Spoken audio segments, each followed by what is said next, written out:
Today, I'm having a conversation with a woman who has been an entrepreneur for 45 years or more, and who captures my imagination.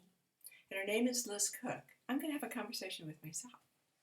You know, I am sheltered in place. This can be a kind of turning point for Liz. So, Liz, welcome to this Q&A of your entrepreneurship. Not just a person who has studied the SOAS for many years, God only knows why, but what you might be able to offer young women in particular, but men and women who are trying to create a life of creativity, a life that's sustaining, a life that where their longings are not separate from their income, where you're called and you'll respond in the very depths of your soul. So welcome. Thank you. Thank you for welcoming me. I appreciate that. So often I'm asked by people who are running businesses or who are attempting to create something, how did you do that? What did you do? So I'm going to tell you a little bit about what I did. And then I'm going to tell you that I'm going to offer a class in June that explores the question of following your longing. Because most people think they need more education, they need more degrees. So the first thing I need to say about myself is that, and I'm not flaunting it, it's just the reality of my life, is that I have no degrees and I have no training in anything. I've never completed a certification program, and yet I'm nationally certified to provide CEU credits for people throughout the country. So how did I do stuff like that?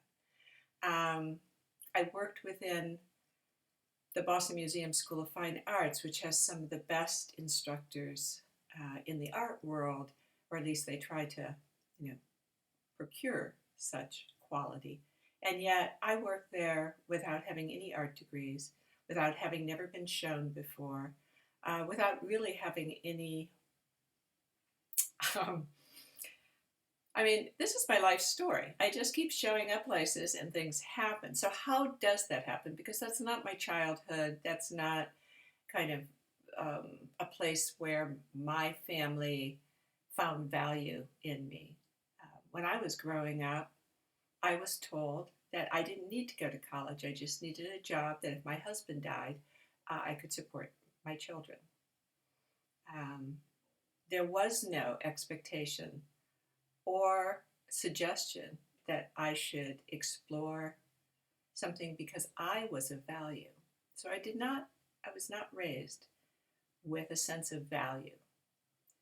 I was raised with a sense or connection to nature because my mother's lineage goes back into the farm world. And they're survivors, and they were working class. Both my mother and father are working class, and poor working class, very poor working class in regard to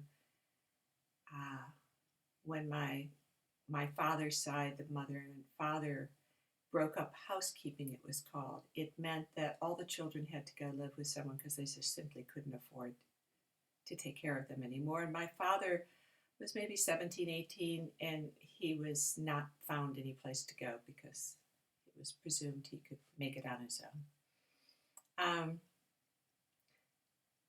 So I know about making do. I always thought I should write a book about making do. I love the term, making do. What is that, making do? I mean, do is kind of what you have to, but do is also the morning moisture. The essence of life is in the dew. You know, if you lick the petals of a flower who has dew on it, the dew on a flower, you will have the most amazing essential flower essence ever. So there's something very beautiful about this relationship to earth that was inherent in my mother's side of the family deeply, because they never owned land, they just farmed the land.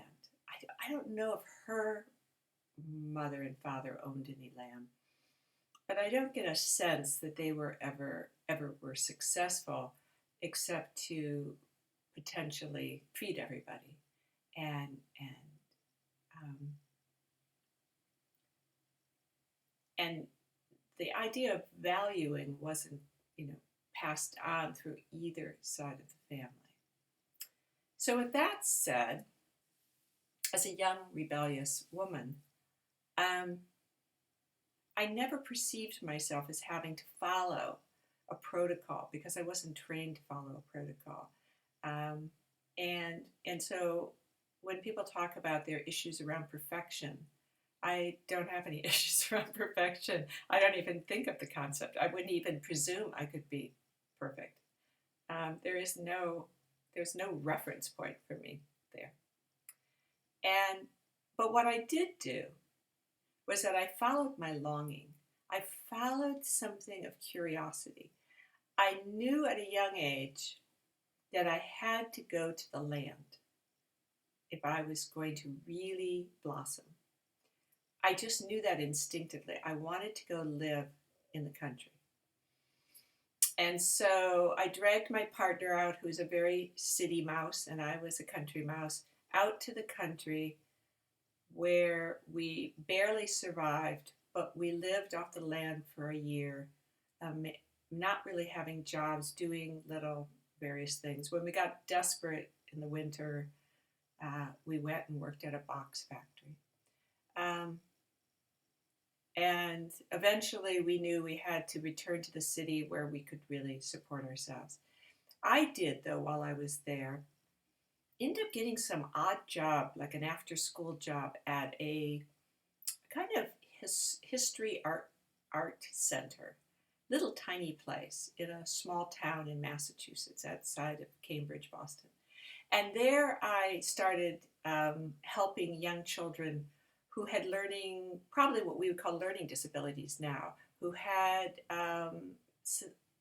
had issues. It was about teaching them something, or it wasn't just an after day care. It was something about their learning disabilities or problems they were having.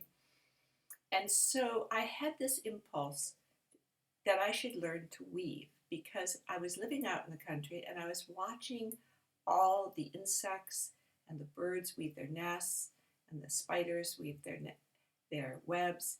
And I recognized there was something in that movement that could replicate home, could replicate place, and could begin to create a sense of belonging. And so I taught myself to weave on a piece of cardboard. And that's where my story begins to unravel into teaching at the Boston Museum School of Fine Arts, or to discovering Anna Halprin, work with happenings or experiential conceptual work, where I recognized that movements or gestures of body were expressions, but all of this took time over the years to keep evolving. But always there was this longing to explore and this longing to continue to deepen into life, to belong, but not belong socially, but to literally feel the roots of my own being. So when I did the first book, the SOAS book, it came out of an impulse for my students, because by then I was living in San Francisco and people wanted to know about the work I was doing. They were saying, why don't you write some of this down? Because it's, we're in class, but will you write it down? And so I prepared that book, which I had no experience publishing and knew nothing about publishing. but did have the fortunate relationship with a neighbor who was in the editing world. And so she encouraged me to write and that she would help me kind of edit, but she did more of grammatical editing, pretty much. But nevertheless, that was very important because I didn't really have any school skills that were really um, refined at all. And I wrote my first little book, which is, you could see that, The SOAS Book by Liz Cook. And from there, I started a publishing house because I self-published. And this one doesn't have any publishing in it, but when I wanted to make it, doesn't, no, just says printed on recycled paper to help protect the environment. Copyright 1981. But when I did the SOAS book, I don't have a copy of the SOAS book. Yeah, I do. No, I don't. I don't have a copy of the SOAS book up here. But when I did the SOAS book, I decided to put it in the Library of Congress. And so I had to learn how to do that, how to make a publishing house, and I called it Guinea Pig Publications because my delightful children, specifically my youngest, had guinea pigs. And we thought they were fun, and I asked her what I should call my publishing house. She said Guinea Pig Publications, and I realized that guinea pigs are often used experimentally, which she did not know. But I saw the humor and recognized that, I was experimenting, but this time not on the guinea pig, but on myself. And from there, I've developed a lifelong work, a body of work, more books, Core Awareness on 2 different editions of it, the last one by North Atlantic Books, and embodying, Stalking Your Wild Sows, Embodying Your Core Intelligence, also by North Atlantic Books. And published several CDs and kept developing both my understanding of how publishing works, understanding why to work with an editor, why to work with a publishing house, why to self-publish. There was a self-published book, Maiden Mother Crone, our pleasure playlist that I did with 2 other women to encourage them to get their ideas out. And we used an online publishing house. And it was their first time to create something for themselves that could actually be what was called a passive income. And so my income has grown and over the years as first a kind of in between other things that were happening in my life, being a full-time mom, having 3 children, and my children were unschooled. And so I was very invested in having land that I took care of and nourished, and I developed the conceptual piece of weaving, so I learned to weave. I've learned Braille. I learned a lot of things along the way to help understand me, and that would enfold, like making bread, back into my work and my creative and my sense of longing and the development. So along the way, I really actually haven't taken a lot of workshops or a lot of studied with people. But I can tell the rest of the story. But the big piece here is, how did I develop this business, this entrepreneurship that turned into Core Awareness as a DBA, as a business that's now, trademarked, and Guinea Pig Publications, it's a publishing house. But I have chosen to mostly do my own work, although I did do some interviews I did with other people that were sold in a store for a while, called Way of Life. All of that developed different ways of creating a life stream of financial support that has continued to this day. And my business has grown to not only be a support for me, um, and to give me all that I could wish for, but also um, as as something I give to my children as well, so that my publishing business will hopefully continue no matter what, because whether I'm here on the earth or not, you can still get a lot of value out of reading my books. And so these kind of ways of streams of income, of ways of creatively thinking about combining parenting and creative longing, um, how to really build a business in not some kind of external way, but as integral to your own integrity.